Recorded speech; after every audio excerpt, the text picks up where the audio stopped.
दोस्तों, स्वागत है आप लोगों का मेरे YouTube channel online knowledge world में। आज हम लोग पढ़ेंगे प्राचीन भारत में महाजनपद काल। वेरी इंपॉर्टेंट टॉपिक, अंत तक बने रहिए, सारे कुछ आपको समझ में आ जाएगा लॉजिकली।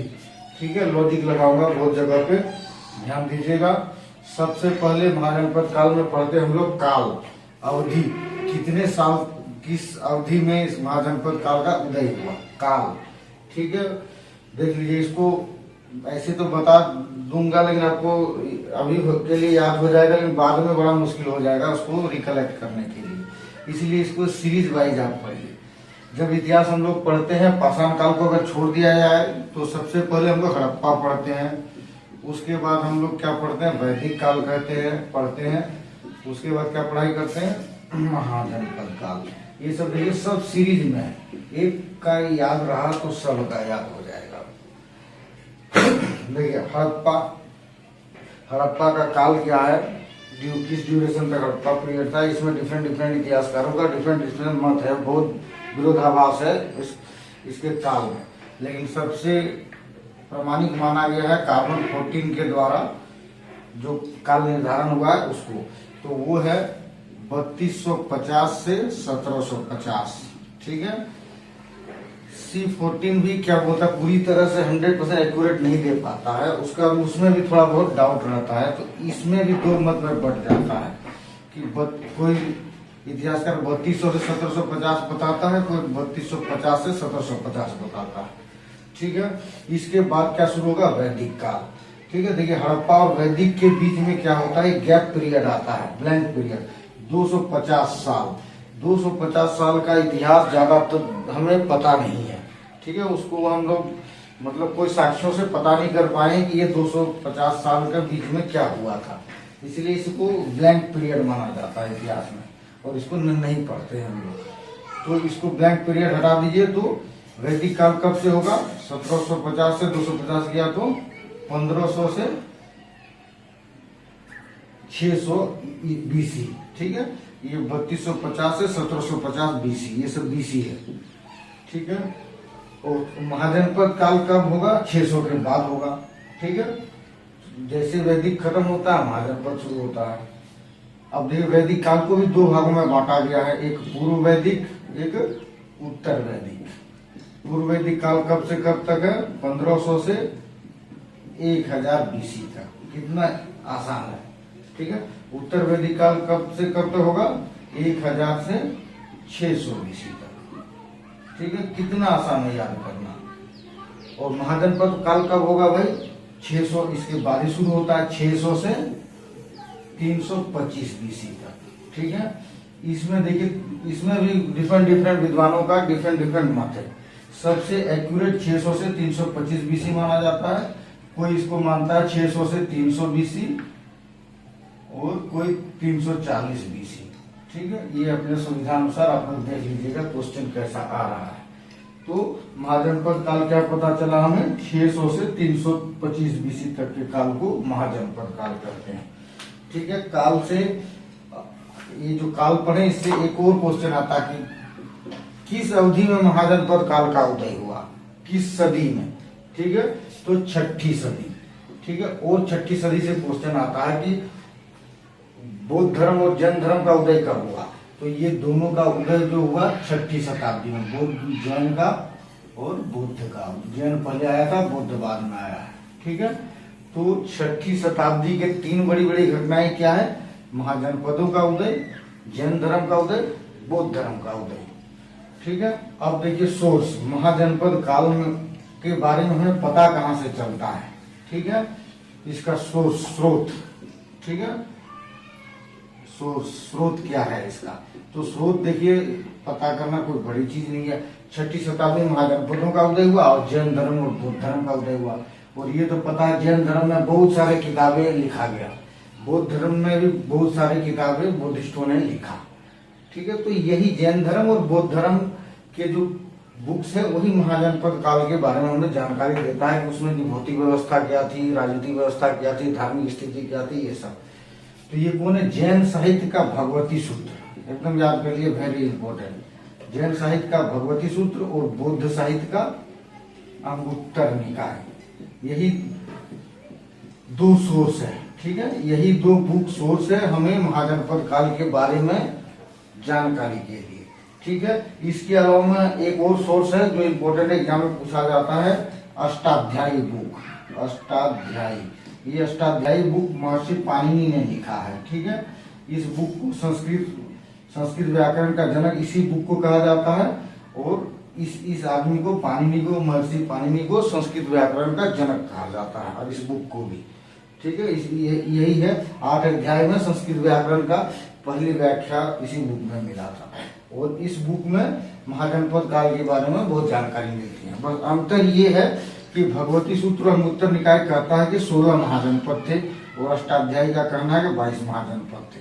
तो ये वाला ज्यादा प्रामाणिक नहीं मानते हैं हम लोग यही मान के चलते हैं कि 16 महाजनपद थे, और इसी के बारे में हम लोग पढ़ेंगे। ठीक है, तो सोर्स पता चल गया, भगवती सूत्र और अंगुत्तर निकाय।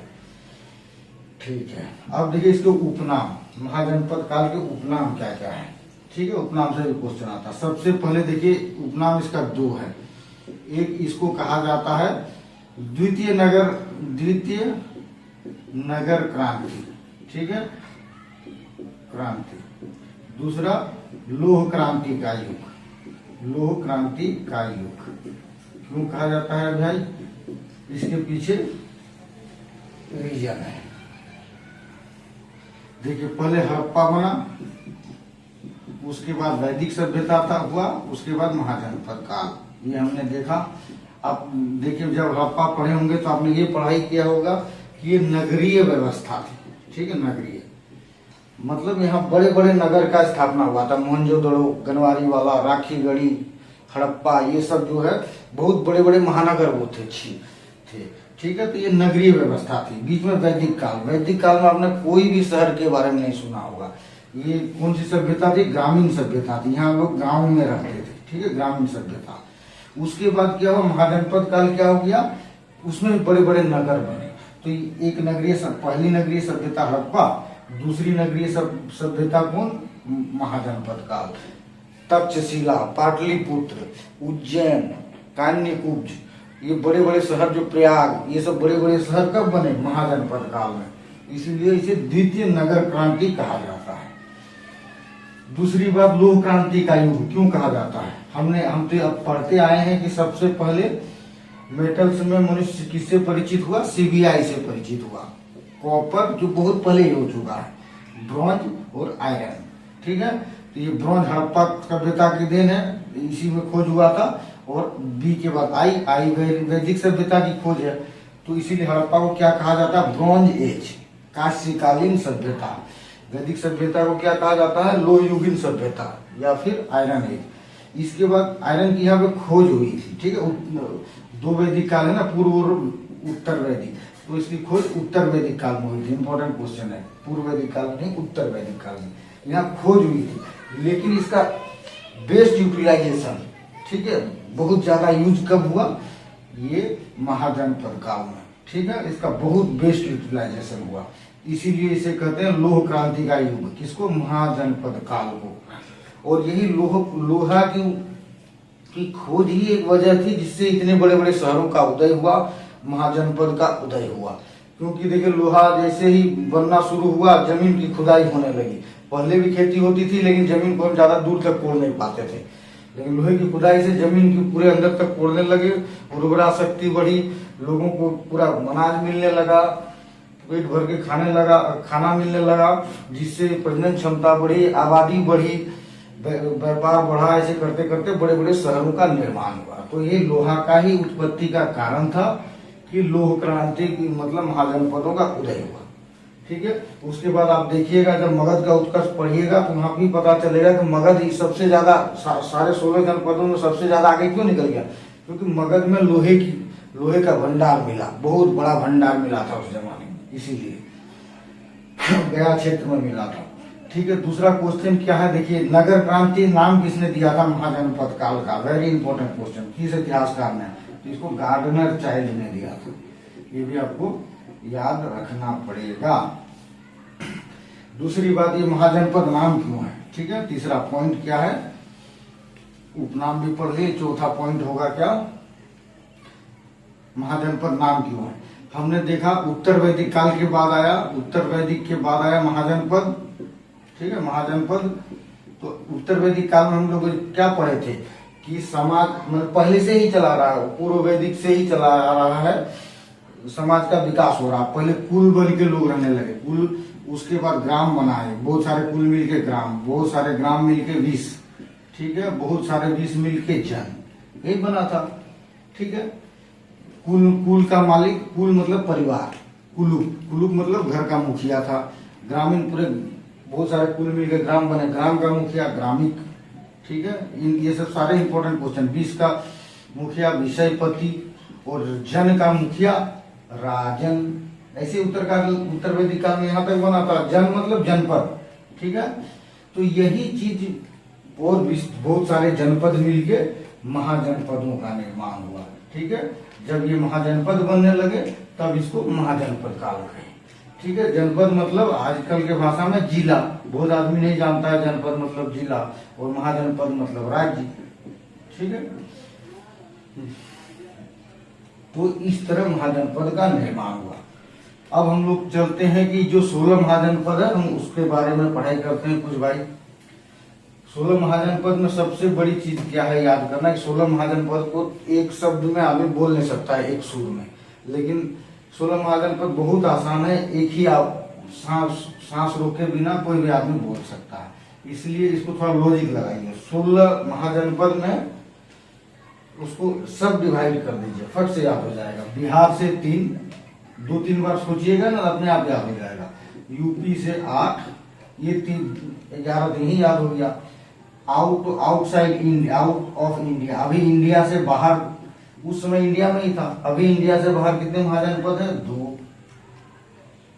साउथ इंडिया में इकलौता महाजनपद है, ये याद रखना पड़ेगा, वेरी इंपॉर्टेंट क्वेश्चन। 1 एमपी में, 1 राजस्थान में, 1, ऐसे करके अगर याद करेंगे तो एक सूर में आपको टोटल 16 महाजनपद याद हो जाएगा, ठीक है।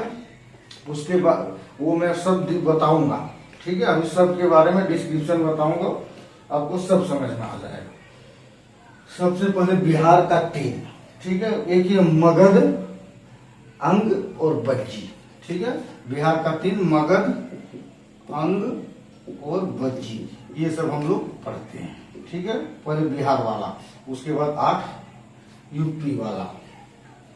सबसे पहले मगध पढ़ते हैं हम लोग। सबसे शक्तिशाली मगध क्या है? मगध का महाजनपद का किसने निर्माण किया, कि मगध महाजनपद किसने बनाया? वेरी वेरी इंपॉर्टेंट क्वेश्चन, ये बृहद्रथ ने बनाया था, ये वेरी इंपॉर्टेंट क्वेश्चन, ठीक है। ये कोई वंश डायनेस्टी नहीं था, बट महाजनपदों को बनाने में इसका बहुत बड़ा हाथ था।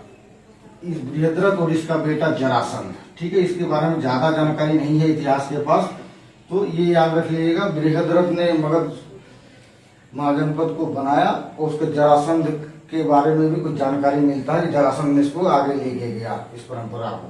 और देखिए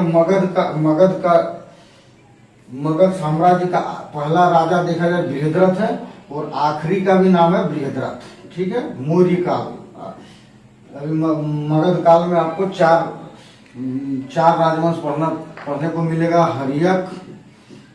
हर्यक को मारेगा कौन? शिशुनाग, खत्म करेगा शिशुनाग को नंद, और उसके बाद मौर्य। ये 4 वंश मगध साम्राज्य के अंतर्गत हम लोग पढ़ते हैं। तो मौर्य लास्ट है, तो मौर्य का आखिरी राजा बृहद्रथ, ठीक है। और बृहद महाजनपद किसने बनाया? बृहद्रथ। अलग अलग नाम सेम है, लेकिन आदमी अलग अलग है, ये नहीं मानिएगा कि सेम ही नाम।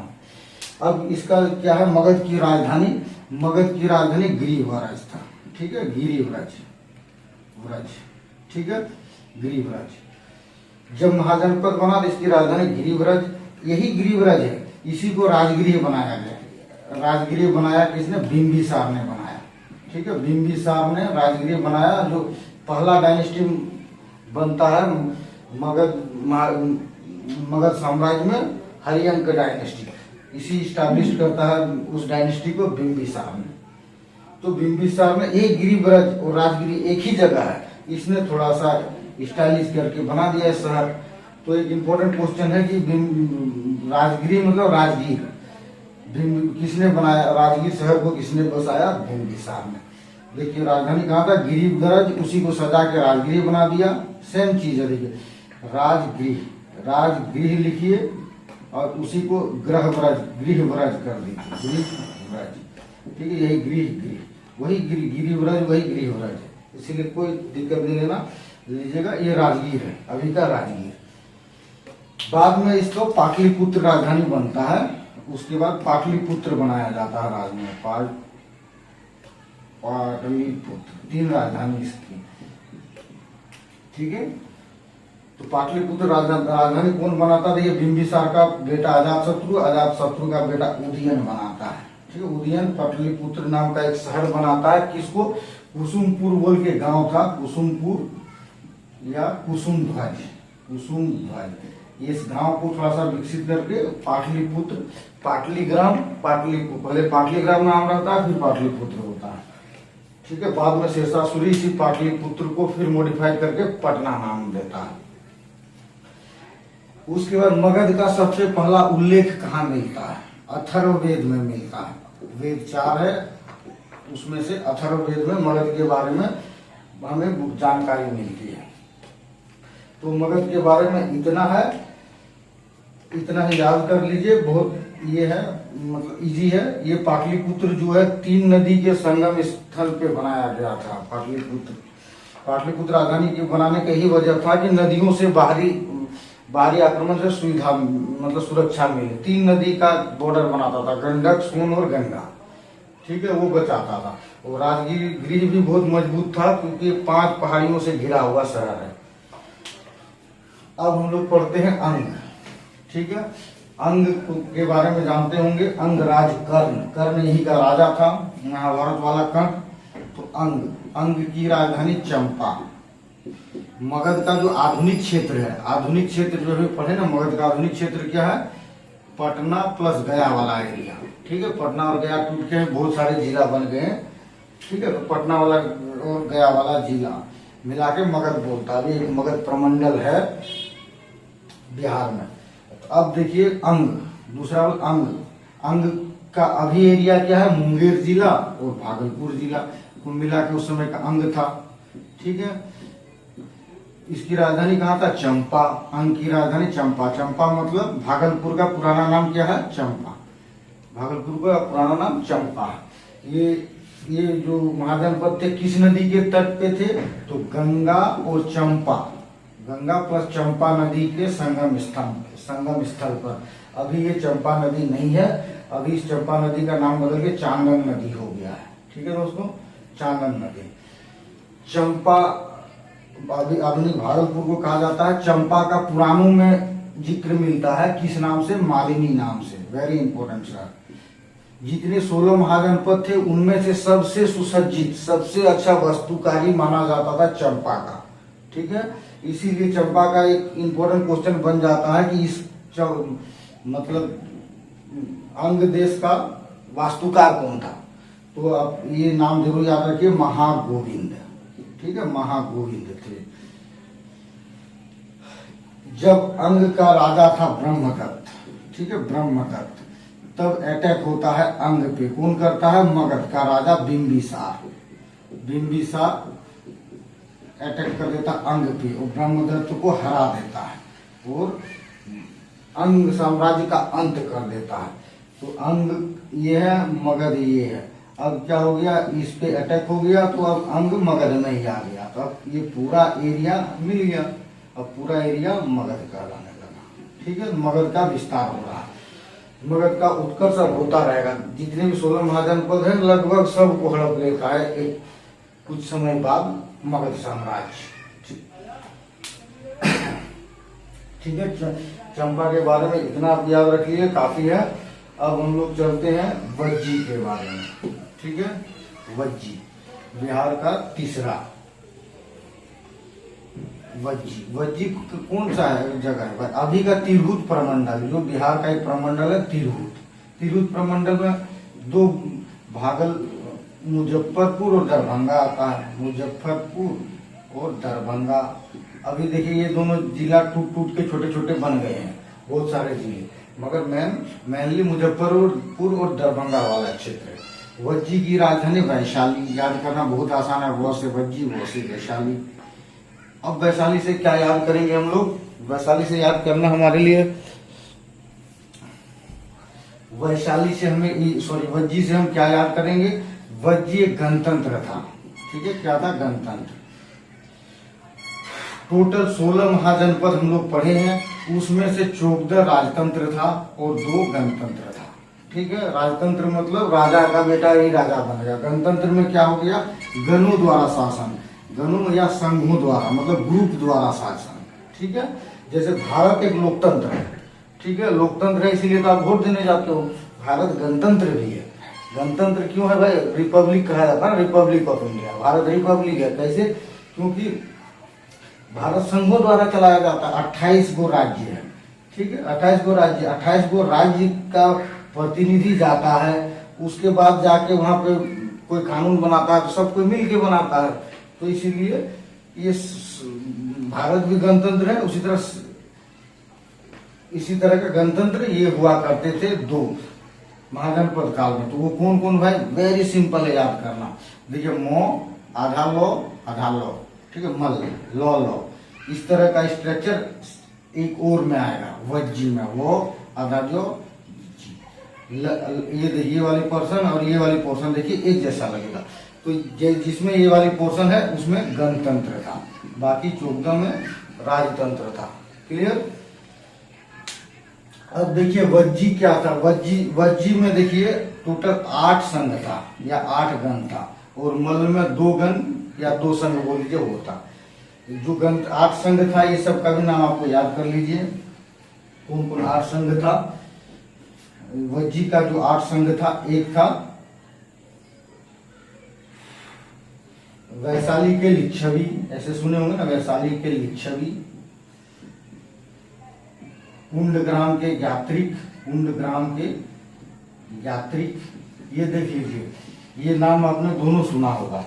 जो गौतम बुद्ध का पिताजी थे, क्या नाम था उसका? सिद्धार्थ, सॉरी महावीर के, ठीक है, वर्धमान महावीर के पिताजी कौन थे? सिद्धार्थ थे, ठीक है। वो किस कुल के राजा थे? यात्रिक कुल के राजा थे। और उसकी माता कौन थी? त्रिशला। ये त्रिशला कौन थी? लिच्छवी राजकुमारी थी। लिच्छवी का राजा चेटक था, ठीक है, लिच्छवी का राजा चेटक था, और चेटक की बहन थी त्रिशला। तो त्रिशला और सिद्धार्थ में शादी हुआ था, और इसी से वर्धमान महावीर का जन्म हुआ। तो ये चीज बहुत इंपॉर्टेंट है भाई, हमेशा बुक में देखते होंगे। वैसे लिच्छवी और कुंडग्राम ये सब चीज में बहुत कंफ्यूजन होता है, आज कंफ्यूजन दूर कर लीजिए, ठीक है।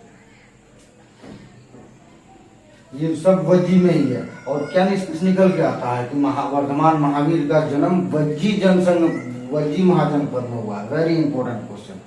और आगे आपको याद रखना पड़ेगा मिथिला के विदेह, उसके बाद रामग्राम के कोलिये, उसके बाद और 4 है भोग, उग्र, मोरग्य, और इक्ष्वाकु।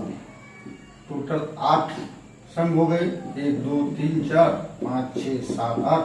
बाकी 2 मल वाला हम लोग मल वाले जगह पे पढ़ेंगे। अब देखिए ये क्या क्वेश्चन आता है कि ये पशु संघ थे, ये जो 8 संघ थे, टोटल 8 संघ अभी लोग पढ़े ना, ये किस चीज का संघ थे? तो पशुचारकों का संघ था। इन लोगों का जो थे पशुचारक थे, पशुपालन वाला संघ था ये सब चीज। इसको देखिए वज्जी को क्या करता? बिंबिसार का बेटा अजातशत्रु इसको जीत लेता है बाद में जाके, ठीक है। बिंबिसार का बेटा अजातशत्रु बाद में जाके इसको जीत लेता है। अपना 2 मंत्री सुनिध और वर्षाकार को छोड़ देता है वज्जी के पीछे।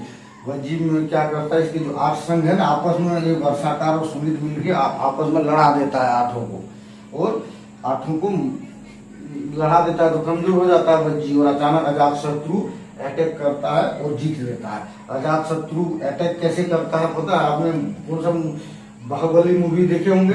एक जो बाहुबली यूज करता है पत्थर वाला, ऐसे करके पत्थर फेंकता है मारने के लिए, जो आ रहा था आक्रमण करने, उसको महाशिलाकंटक महाशिला कंटक। और एक उसका भाई क्या नाम रहता है उसका, बाहुबली का जो भाई रहता है, राजा दूसरा बनना चाहता है, नाम नहीं जानता हूँ। वो एक रथ रहता है, रथ के आगे घूमने पंखा टाइप का घूमता है और दुश्मन को खूब काट देता है, उसको कहते हैं रथ मूसल। ठीक है, ये सब मूसल, ये दोनों उस पिक्चर में कॉन्सेप्ट लिया गया है ना, वो सब अजातशत्रु का ही लिया गया है, अजातशत्रु का ही से ही लिया गया है। वज्जी के खिलाफ उसने महाशिला कंटक और रथ मूसल दोनों का यूज किया था, जो उस समय युद्ध में यूज करना बैन था, लेकिन इसने यूज किया था। ठीक है, इसीलिए इसके बेटा इस बात से नाराज होकर इसका बेटा उदयन नहीं इसको मार देता है। पता नहीं, डिफरेंट बुक मारने का बहुत सारे अलग अलग वजह बताता है। तो एक वजह यही है कि तुमने जबरदस्ती, अब उसका नाना का घर है उदयन, सॉरी मतलब उसी का रिश्तेदार है अजातशत्रु, अभी शादी हुआ है ना बिंबिसार का, अभी नहीं बताया ना शादी का, बिंबिसार का देखिएगा वहां शादी होगा अभी वज्जी में। चलिए मैं वो बताया नहीं हूँ तो बीच से नहीं बताता हूँ उसको। तो ये सब यूज किया था वज्जी के खिलाफ। इंपॉर्टेंट क्वेश्चन है, किसके खिलाफ ये दोनों ये यूज किया था, और बहुत आसानी से जीत लेता है वज्जी को अजातशत्रु ने। आगे हम लोग पढ़ते हैं, ये जो वज्जी का राजधानी वैशाली है। देखिए वैशाली वज्जी का भी राजधानी है और ये लिच्छवियों का भी राजधानी वैशाली है। ठीक है, दोनों याद है। सबसे बड़ा संघों में सबसे बड़ा संघ था लिच्छवी। तो वैशाली अभी कौन सा गांव, बसाड़ गांव, अभी बिहार में बसाड़ गांव है। ठीक है, वही गांव उस समय का वैशाली हुआ करता था। ठीक है, इतना वज्जी के बारे में याद रख लीजिए। आगे हम लोग पढ़ते हैं यूपी के 8। ठीक है, अभी काशी के बारे में हम लोग पढ़ते हैं। काशी कौन सा एरिया है, काशी का अभी का बनारस वाला एरिया है। ठीक है, तो काशी की राजधानी कहाँ थी उस समय, मतलब काशी महाजनपद की राजधानी नासी, वाराणसी। ठीक है, अभी काशी मतलब अभी का बनारस वाला क्षेत्र। ठीक है, ये इंपॉर्टेंट किस लिए है भाई, देखिए काशी मैं बोला था ना,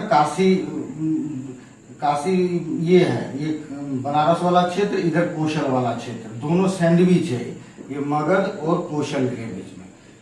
तो कौशल भी बेचारा काशी को हड़पना चाहता है, मगध भी हड़पना चाहता है। तो इन लोगों में बेचारा काशी का दुश्मनी दोनों से, और इन लोग भी कौशल से मगध का कौशल से, क्योंकि सब कोई काशी चाह रहा है इन लोग। ठीक है, तो देखिए काशी से क्या याद रखिएगा, देखिए काशी और कौशल हमेशा लड़ाई होती रहती है, सबसे ज्यादा काशी और कौशल एक दूसरे से लड़ते रहता है। तो इसमें क्या होता है, सबसे पहले ब्रह्मदत्त, काशी का ब्रह्मदत्त कौशल को जीत लेता है। ठीक है, काशी का ब्रह्मदत्त कौशल को पहले हरा देता है। उसके बाद क्या करता है, कौशल का कंस काशी को जीत लेता है। कौशल का राजा जो कंस था, ये वो वाला ब्रह्मदत्त नहीं है, चंपा वाला, आंग वाला, ये दूसरा। कौशल का कंस जब काशी को जीतता है तो कौशल कंस को हड़प लेता है। ठीक है, अब जो कौशल क्या हो गया, ये कौशल है, ये काशी है। तो अब दोनों जब कंस जीत लेता है काशी को, तो ये एक ही राज्य हो जाता है। अब काशी का अस्तित्व खत्म हो जाता है, कौशल के अंदर आता है। तो अब देखिए कौशल और काशी मिल गया है। ठीक है, दोनों मिलके कौशल कहलाता है। और इसके बगल में इसका शत्रु कौन है, वज्जी, ये मिल वज्जी मगध सॉरी और अंग मिलके एक है, दोनों सट गया। अब इन लोग दोनों लड़ेगा। ठीक है, बाद में देखते हैं, कौशल जब पढ़ेंगे तब। काशी खत्म हो गया, काशी कौशल में घुस गया। अब काशी से एक चीज याद रखना पड़ेगा, काशी का राजा काशी का ही था अश्वसेन। ठीक है, जिससे पैदा हो जन्म लिए कौन, 23वां तीर्थंकर। इसका जैन का 23वां तीर्थंकर अश्वसेन। वेरी इंपॉर्टेंट क्वेश्चन पूछता है, अश्वसेन किस महाजनपद के थे। अगला हम लोग चलते हैं कौशल राज्य। ठीक है, काशी के बाद कौशल। अभी क्या है, कौशल में काशी घुसा हुआ है ना। कौशल में हमें क्या पढ़ना है। ठीक है, सबसे पहले कौशल का क्षेत्र कौन सा है, देखिए कौशल का क्षेत्र अभी का फैजाबाद, ठीक है। फैजाबाद बोले तो अभी फैजाबाद का नाम बदल के अयोध्या कर दिया है योगी जी ने, ठीक है। तो फैजाबाद पूरा जिला से लेके ये कहाँ तक था, नेपाल तक, ठीक है, नेपाल तक। तो इतना बड़ा एरिया था इसका। ये बड़ा एरिया होने के वजह से 2 राजधानी थी, ठीक है, इसकी 2 राजधानी थी। पूरे महाजनपदों में 3 आपको राजधानी, 3 ऐसे ये मिलेंगे, 3 ऐसे महाजनपद मिलेंगे जिसकी 2 राजधानी एट ए टाइम था। कौशल, पांचाल और अवंती, 3 ऐसे महाजनपद मिलेंगे कि एक ही समय 2 राजधानी था। बाकी तो आपने देखा होगा कि राजगीर से पटना हुआ, मगध का, लेकिन वो अलग अलग टाइम पे। ये तीनों का एक ही टाइम पे 2 राजधानी हुआ करता था। तो ये तीनों को स्पेशली ध्यान दीजिएगा। देखिए 2 राजधानी होने का क्या वजह था भाई कौशल का। देखिए इसको सरयू नदी दो भागों में बांट देता था, ठीक है। बरसात के दिन में जब पानी हो जाता तो इधर का संपर्क इधर खत्म हो जाता था, इसीलिए इसकी 2 राजधानी हुआ करती थी। एक राजधानी उत्तरी कौशल का श्रावस्ती, ठीक है, ये श्रावस्ती, और दक्षिण कौशल का साकेत, ठीक है। यही साकेत अयोध्या का पुराना नाम है, ठीक है। अयोध्या शहर जो है उसका पुराना नाम है साकेत। क्लियर। तो सरयू नदी 2 भागों में बांटा था इसे, ये याद रख लीजिए। और क्या याद रखना है कि कौशल, परसेंजित कहाँ का राजा था। Very very important question. Prasenjit एक प्राचीन इतिहास में बहुत बड़ा नाम है, ठीक है। ये परसेंजित आपको याद आ जाएगा जब परसेंजित परेशान हो गया कि मेरे सारे व्यापारी जो जंगल से होके गुजर रहे हैं, मेरे ग्रामवासी, मेरे राज्यवासी जंगल में जो जा रहे हैं उसका अंगुली काट लेता है। कौन? अंगुलीमाल, और माला पहन लेता है, ठीक है। तो ये चिंतित रहता है अंगुलीमाल के डर से परसेंजित। तब ये किसको बुलाता है? गौतम बुद्ध को बोलता है कि ये परेशानी है। गौतम बुद्ध जंगल में जाता है, अंगुलीमाल को अनुयायी बना के ले आता है। क्लियर। तो इससे आपको क्या याद रहेगा भाई? परसेंजित कौशल का राजा था एक। दूसरा याद रहेगा कि परसेंजित के दरबार में गौतम बुद्ध थे, तब न गया था। उसी के राज्य में थे तब न गया था। और क्या पता चलेगा कि गौतम बुद्ध का जन्म कौशल महाजनपद में हुआ था। इतना चीज तो आपको याद पता चल जाएगा इस लॉजिक से, ठीक है। तो देखिए इससे क्या पता चल, ये पांच कौशल जो राज्य था इसमें एक संघ भी हुआ करते थे। जैसे 8 संघ आपने पढ़ा बज्जी में, 2 संघ आप पढ़ेंगे मल्ल में, एक संघ कौशल में भी हुआ करता था जिसका नाम था शाक्य संघ, शाक्य गणराज्य, ठीक है। एक संघ या गण एक ही वो चीज, शाक्य गणराज्य। इसकी राजधानी थी कपिलवस्तु, ठीक है, कपिलवस्तु। और दूसरा बड़ा शहर था इसका एक लुम्बिनी, ठीक है। तो इसी लुम्बिनी वाटिका में गौतम बुद्ध का जन्म हुआ था। ये नेपाल में है, ठीक है, लुम्बिनी वाटिका। और कपिलवस्तु यूपी में गोरखपुर के पास पिपरहवा बोल के, नहीं ये यूपी में ही है, पिपरहवा बोल के एक जगह है, वहां पे उसको कहते हैं, मतलब अभी का ये कपिलवस्तु यूपी का पिपरहवा है, ठीक है। तो इसी आपको याद हो जाएगा, इसी शाक्य गणराज्य, इसका जो गौतम बुद्ध के पिता थे यही शाक्य गणराज्य के राजा थे। शुद्धोधन नाम थे उसके पिताजी का।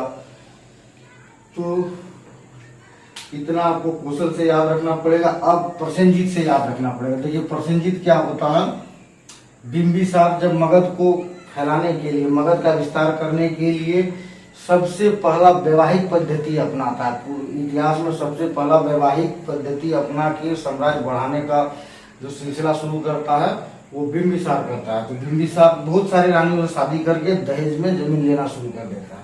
तो प्रसेनजीत की बहन महाकोशला, महाकोशला नाम तो होगा, महाकोशला ही होगा। क्यों? क्योंकि कौशल राज्य का राजकुमारी है। तो महाकोशला से बिंबिसार विवाह करता है।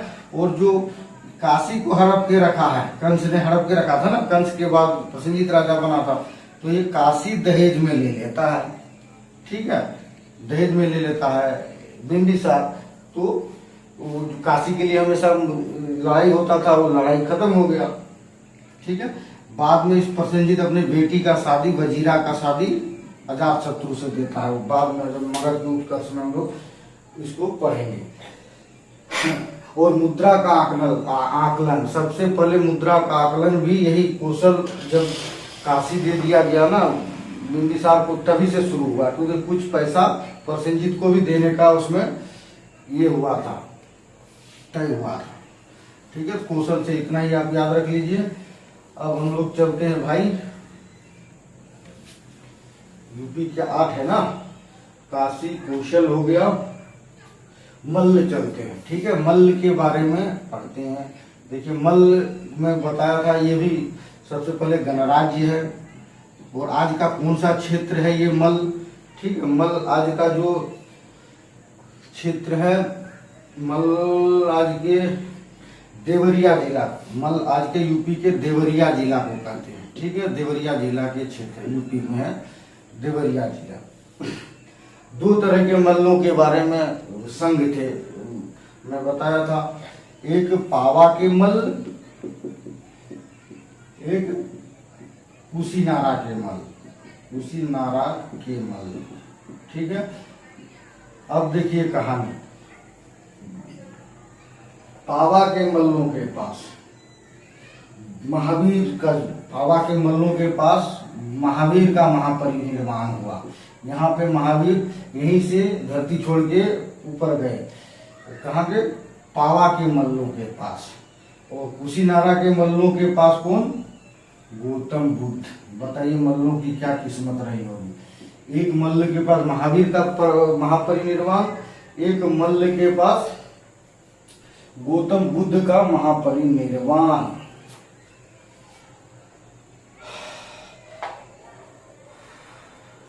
आगे हम लोग पढ़ते हैं कि भाई ये पावा जो जगह है अभी पड़रोना बोल के जगह है, पावा का अभी पड़रोना गांव है। ठीक है, पड़रोना गांव, और कुशीनगर, कुशीनारा जो कास्या गांव है। ठीक है, कास्या गांव। ठीक है, ये कुशीनगर, कुशीनारा जो है कुशीनगर जिला में पड़ता है।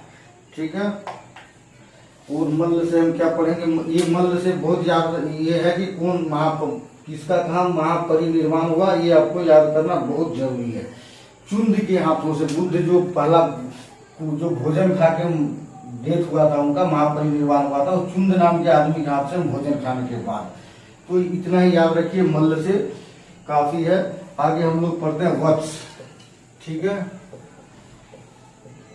वत्स, वत्स क्या है भाई, वत्स का अभी का क्षेत्र क्या, इलाहाबाद, इलाहाबाद जिला वाला जितना क्षेत्र है ना वो वत्स था। ठीक है, इसकी राजधानी क्या था, वत्स खुशाम्बी, वत्स खुश हो जाओ, खुशाम्बी, वत्स खुशाम्बी, ऐसे बोल सकते हो। खुशाम्बी को कौशाम्बी लिख सकते हो। तो वत्स की राजधानी कौशाम्बी। ठीक है, वत्स से आपको याद रखना क्या क्या पड़ेगा। वत्स से सबसे पहले ये याद रखना पड़ेगा कि जब गौतम बुद्ध था उसके कॉन्टेम्पररी यहाँ राजा कौन था। ठीक है, कौन सा शासन चलता था वत्स में, बुद्ध के कॉन्टेम्पररी पोरस वंश का शासन था, पोरस वंश। और उदयन बोल के पोरस वंश का एक राजा, उदयन के बारे में आपको याद रखना पड़ेगा कि कहाँ है वत्स और उदयन। उदयन कहाँ का राजा था, वत्स। एक उदयन आपने मगध में पढ़े होंगे, अजात शत्रु का बेटा, वो वाला उदयन ये नहीं है, दूसरा उदयन है। देखिए एक महाजनपद अवंती रहता है, एमपी वाला अवंती रहता है, इसका राजा उसमें प्रद्योत रहता है। ठीक है, प्रद्योत की बेटी बहुत सुंदर रहती है, वासव दत्ता, और उदयन, ये दोनों का लव होता है। उदयन जाता है अवंती पे और वासव अटैक करता है, वासव दत्ता को ले आता है अपने पास। तो ये लव स्टोरी का बहुत बड़ा कविता, मतलब बहुत बड़े बड़े बुक लिखे गए हैं, जिसमें भास महोदय ने बुक लिखा है क्या, स्वप्न वासव दत्ता, स्वप्न वासव दत्ता। ठीक है, ये क्या है, स्वप्न वासव दत्ता, उदयन और वासव दत्ता का love story. Clear, very very important question. उसके बाद में जाके हर्षवर्धन भी बुक लिखता है, रत्नावली, नागानंद, प्रियदर्शी का, ये जो किताब बुक लिखता है ना, ये सब बुक का भी हीरो रहता है। हर्षवर्धन के बुक का भी हीरो कौन रहता है, यही उदयन रहता है। क्लियर, इतना आपको याद रखना पड़ेगा इसके बारे में। अगला वत्स हो गया, और देखिए ये ठीक है, इतना ही याद रख लीजिए। बाकी जब इसका ये होगा मगध का उत्कर्ष उस समय बताया जाएगा अगला। वत्स के बाद हम लोग यहाँ पढ़ते हैं कुरु को। कुरु के बारे में हम लोग पढ़ते हैं। देखिए कुरु कौन सा क्षेत्र है भाई? कुरु अभी का दिल्ली प्लस दिल्ली से सटा हुआ है हरियाणा। हरियाणा ज्यादा बड़ा एरिया नहीं है। हरियाणा मतलब पूरा हरियाणा नहीं, कुछ हरियाणा, कुरुक्षेत्र या अम्बाला तक, ठीक है। दिल्ली प्लस हरियाणा। उसके बाद दिल्ली से यूपी भी टच करता था, मेरठ, दिल्ली से मेरठ, तो एक बड़ा सा क्षेत्र कुरु बनता है। कुरु वही भारत में जो कुरुक्षेत्र से इसी को इंगित करते थे। और कुरुक्षेत्र की राजधानी महाभारत में कहा थी? इंद्रप्रस्थ। तो यहाँ भी कुरु का राजधानी इंद्रप्रस्थ ही है। और इंद्रप्रस्थ किसका नाम है? दिल्ली का ही नाम है, पुराना नाम इंद्रप्रस्थ है, ठीक है। एक इंपॉर्टेंट क्वेश्चन इससे आता है कि जब गौतम बुद्ध के समकालीन कुरु वंश के कौन से शासक थे? बड़ा आसान नाम है भाई, कौरव। कुरु का राजा उसमें कौरव था। वेरी इंपॉर्टेंट क्वेश्चन और आसान भी है, ठीक है। आगे हम लोग चलते हैं चेदी वंश। चेदी देखिए अभी का बुंदेलखंड, अभी का बुंदेलखंड एरिया को चेदी कहा जाता है, ठीक है। और मुझे सबसे पहले महाजनपदों में राजधानी किसकी याद हुई थी? चेदी की ही याद हुई थी। जो किस लिए? शक्तिमती, ये दीर्घई की वजह से, ठीक है। शक्तिमती या सोत्थीवती भी, इसको एक दूसरा उच्चारण सोत्थीवती भी होता है, ठीक है। तो मैं इसके वजह से मुझे याद हुआ था। आप मेरे ख्याल से आपको भी याद हो जाएगा। चेदी की राजधानी शक्तिमती। इससे एक और क्वेश्चन आता है कि भाई श्री कृष्ण ने जिसको अपने चक्र से, सुदर्शन चक्र से गर्दन काटा था, उस आदमी कहाँ का? वो आदमी शिशुपाल कहाँ का राजा था? चेदी का ही राजा था, शिशुपाल। बाद में इसी चेदी में ही कलचुरी वंश का एक बहुत बड़ा वंश आता है बाद में, बहुत गौरवशाली वंश, तो वो बाद में हम लोग पढ़ेंगे, ठीक है। अब यूपी में क्या बच गया? यूपी में दो बच गया, एक सूरसेन बच गया। तो सूरसेन मतलब क्या हो गया? सूरसेन का राजधानी देखिए सूरसेन पहले था कौन, ठीक है। सूरसेन का बेटा वसुदेव, ठीक है। वसुदेव का बेटा श्री कृष्ण। तो सूरसेन किसका दादा? सूरसेन दादा था किसका? कृष्ण के जी का दादा का नाम था सूरसेन। तो कृष्ण जी कहाँ के राजा थे? मथुरा के। तो सूरसेन अभी कौन सा एरिया है? मथुरा। और राजधानी भी इसका मथुरा, अभी का मथुरा जिला उस समय का सूरसेन हुआ करता था, ठीक है। क्लियर? इसमें इतना ही याद रख लीजिए, काफी है। और हमें क्या बच गया? पांचाल बच गया, ठीक है। एक पांचाल बच गया, ठीक है। पांचाल देखिए क्या है, कौन सा एरिया है? पांचाल रुहेलखंड वाला एरिया, अभी का बरेली, बिहार, यूपी के बरेली जिला, बदायूं जिला और फर्रुखाबाद जिला, उस समय का फर्रुखाबाद जिला उस समय का पांचाल था। और मैंने बताया कि पांचाल की दो राजधानी हुआ करता था, ठीक है। अहिछत्र उत्तरी पांचाल का और काम्पिल्य दक्षिण पांचाल का। काम्पिल्य वेरी सिंपल है, याद रखना। अ से उत्तरी और दक्षिणी, कौन सा उत्तरी है कौन सा दक्षिणी कंफ्यूज हो जाता है। अ और दोनों स्वर वर्ण में आता है, इसी से याद हो जाएगा। अहिछत्र उत्तरी का है, जब अहिछत्र उत्तरी का है तो काम्पिल्य दक्षिणी का होगा, ठीक है। पांचाल ये। और देखिए मैं बोला कि दो क्यों राजधानी भाई? क्योंकि इसको गंगा नदी डिवाइड करता था, ठीक है, ताकि अच्छा से शासन हो, इसीलिए दो राजधानी थी इसकी, ठीक है। और पांचाल से आप क्या याद रखिए कि उस महाजनपद काल में एक बहुत बड़ा शहर कान्यकुब्ज, पूछेगा किस कान्यकुब्ज किस महाजनपद में आता था? तो ये पांचाल महाजनपद में आता था। Important question. कान्यकुब्ज कुछ नहीं, आज का कन्नौज शहर है, जहां से डिम्पल यादव अखिलेश की वाइफ खड़ा चुनाव लड़ती है। तो ये हमारा खत्म हो गया यूपी के 8, ठीक है। अब हम लोग पढ़ेंगे भारत से बाहर जो 2 है उसको पढ़ते हैं। भारत के बाहर 2 है, क्या क्या?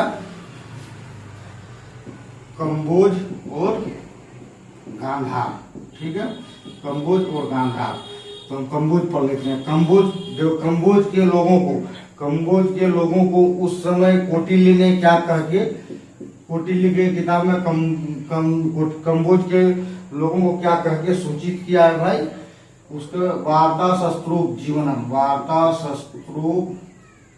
जीवनम, ठीक है।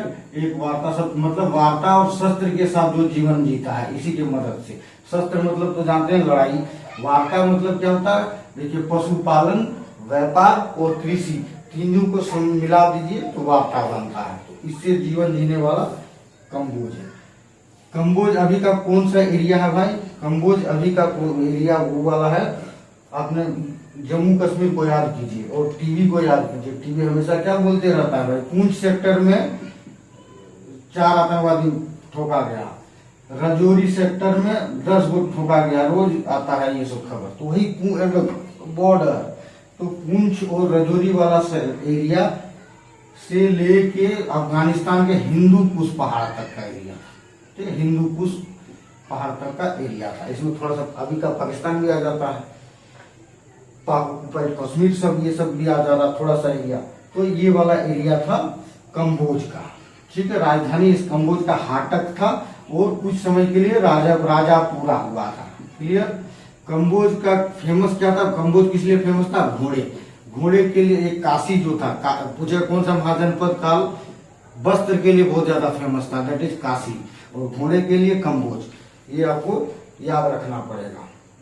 कंबोज और गांधार जो इंडिया से दोनों बाहर था, अभी के इंडिया से जो बाहर है, वो दोनों में ईरानियों का आक्रमण हुआ था। बहुत आसान है याद करना। ईरानियों ने कब्जा कर लिया था, इधर मगध कब्जा कर रहा था सब इधर आसपास, उसी दौरान उधर ईरानियों ने इन दोनों को कब्जा किया था। तो और इसकी राजधानी बता दिया क्या? हाटक, राजापुर, ठीक है। कंबोज का लगभग सारे चीज कंबोज के बारे में मैंने बता दिया। हाँ, एक चीज बताना भूल गए, ये कंबोज जो थे 16 महाजनपदों में पूछेगा सबसे उत्तरी कौन? सबसे उत्तरी कौन है? कंबोज। कंबोज उत्तरी, कंबोज सबसे पूर्वी तो अंग, सबसे दक्षिणी तो असमक, अभी असमक हम लोग पढ़ेंगे, दक्षिणी। और सबसे पश्चिमी अगर पूछे तो मत्स्य, ठीक है, मत्स्य सबसे पश्चिमी। ये इंपॉर्टेंट क्वेश्चन है, ये सब याद कर लीजिएगा। अब आते हैं क्या? गांधार को, ठीक है। ये गांधार जो अभी कौन सा एरिया में है? गांधार ये पेशावर और रावलपिंडी, अभी रावलपिंडी, ठीक है। ये कहाँ? पाकिस्तान में है, पूरी तरह से पाकिस्तान में। थोड़ा सा एरिया जो है वो अफगानिस्तान से लगता है। तो ये गांधार का राजधानी थी तक्षशिला, बड़ा शहर था तक्षशिला। ये तक्ष के नाम से तक्षशिला पड़ा है। तक्ष कौन है भाई? भरत, जिसके नाम पे भारत का नाम पड़ा, उसी का बेटा का नाम था तक्ष, उसी के नाम पे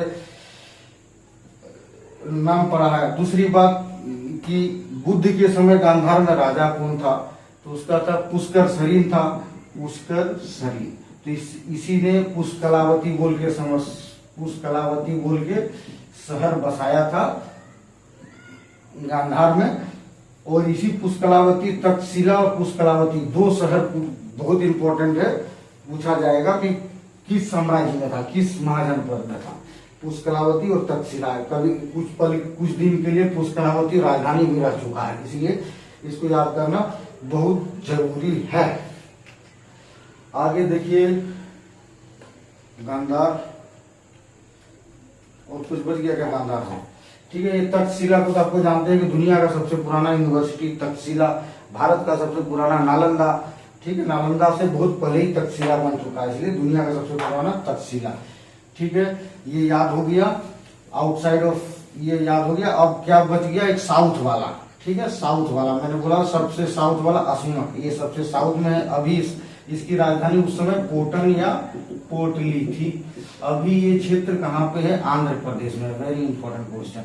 एक और इम्पोर्टेंट क्वेश्चन है, जितने भी महाजनपद थे टोटल 15 महाजनपद नर्मदा नदी के उत्तर में थे 15, और दक्षिण में एक ही थे, कौन? दैट इज असमक, ठीक है। और असमक की जो विस्तार थी वो कहां से कहां तक थी भाई? नर्मदा नदी से गोदावरी नदी तक, ठीक है। Very important question. थोड़ा सा अवंती का थोड़ा सा एरिया आता था नर्मदा के नीचे, मगर इसको नगण्य मान के छोड़ दिया जा सकता है। तो ये असमक से इतना याद रख लीजिए। आगे हम लोग चलते हैं सबसे पश्चिमी वाला मत्स्य, ठीक है। मत्स्य सबसे पश्चिमी वाला मत्स्य का, जैसे मगध साम्राज्य का निर्माण बृहद्रथ ने किया था, उसमें बताया, उसी तरह मत्स्य का क्वेश्चन पूछा जाता है कि निर्माण किसने किया था? मत्स्य जनपद का। देखिए विराट, ये विराट कौन है? राजा विराट। आपको महाभारत याद होगा तो आपको पता चलेगा, 1 साल पूरा वनवास खत्म करने के बाद 1 साल के लिए अज्ञातवास का सजा दिया गया, मतलब सजा दिया गया था पांडवों को। तो वो 1 साल का अज्ञातवास कहाँ पे बिताया था? ये राजा विराट के दरबार में। कोई भीम जैसे ये बन के गुजारा था ना, बावर्ची बन के, कोई उसका पशु धोता, नकुल सहदेव पशु धोता था, द्रौपदी विराट की रानी का दासी बन के जीती थी, तो वही राजा विराट है। ठीक है, तो मत्स्य की राजधानी यही राजा विराट नहीं मत्स्य बनाया था, तो मत्स्य की राजधानी विराट नगर। ठीक है, वेरी वेरी इंपॉर्टेंट क्वेश्चन। आगे हम लोग पढ़ते हैं, मत्स्य से कोई क्वेश्चन आएगा क्या? सबसे पश्चिमी है ये तो बता दिया। मत्स्य जगह कौन सा है ये नहीं बताया। मत्स्य अभी का कौन सा जगह होगा? अलवर, राजस्थान की राजधानी जयपुर, और भरतपुर वाला एरिया। ठीक है, भरतपुर वाला एरिया। क्लियर। आगे हम लोग चलते हैं। मत्स्य के बाद क्या बच गया? अवंती, एकमात्र बच गया अवंती। अवंती, अवंती के राजा प्रद्योत था, आपको बताया था प्रद्योत। इसी का बेटी को उदयन वत्स के राजा उदयन ने लेके चला गया था, और कहानी बना था। तो प्रद्योत क्या पता चलता है कि प्रद्योत, और ये प्रद्योत क्या था? बिंबिसार के समकालीन राजा पूछता है, अवंती में कौन था बिंबिसार के समकालीन? तो प्रद्योत था। वत्स में कौन था? तो उदयन होगा। वो सबका लगभग बता ही चुका हूं। प्रद्योत, ये देखिए, ये भी 2 राजधानी बताया था इसका है। अवंती, उत्तरी अवंती का उज्जैनी, और दक्षिणी अवंती का माहिष्मती। माहिष्मती आपने सुना होगा ना, माहिष्मती साम्राज्य बाहुबली मूवी में। तो उज्जैनी, ऊ से उत्तरी और दक्षिणी का कौन सा है कंफ्यूज होता है। ऊ से उज्जैनी, ऊ से उत्तरी, तो दक्षिणी का अपने आप माहिष्मती याद हो जाएगा। ठीक है, अवंती को जीतता कौन है भाई? अवंती को लास्ट में, अवंती को मगध में कोई मिला लेता है, इसको मैं याद कर लेता हूँ, शिशुनाग। अवंती को लास्ट में शिशुनाग मिला लेता है। मगध का जो उदयन, मतलब हर्यक वंश के बाद शिशुनाग वंश का उदय होता है, उस उदय में शिशुनाग ही अवंती को हड़प लेता है, अपने अंदर कर लेता है। ठीक है, तो इतना आप याद रख लीजिए अवंती के बारे में। एक चीज बताना भूल गया कि भाई ये 2 भाग में डिवाइड कौन करता था? तो विंध्याचल पहाड़। ठीक है, विंध्याचल, एक को गंगा, एक को सरयू, एक को विंध्याचल, और कहीं पे नर्मदा नदी भी दे देता है कि ये दोनों का ऊपर 2 भागों में डिवाइड नर्मदा भी करता है। नर्मदा ज्यादा दूरी तक नहीं, थोड़ा दूरी तक सब डिवाइड करता है। ठीक है दोस्तों, महाभारत काल से इतना ही। नेक्स्ट वीडियो मगध का उत्कर्ष लेके जल्दी आऊंगा। धन्यवाद आप लोगों का।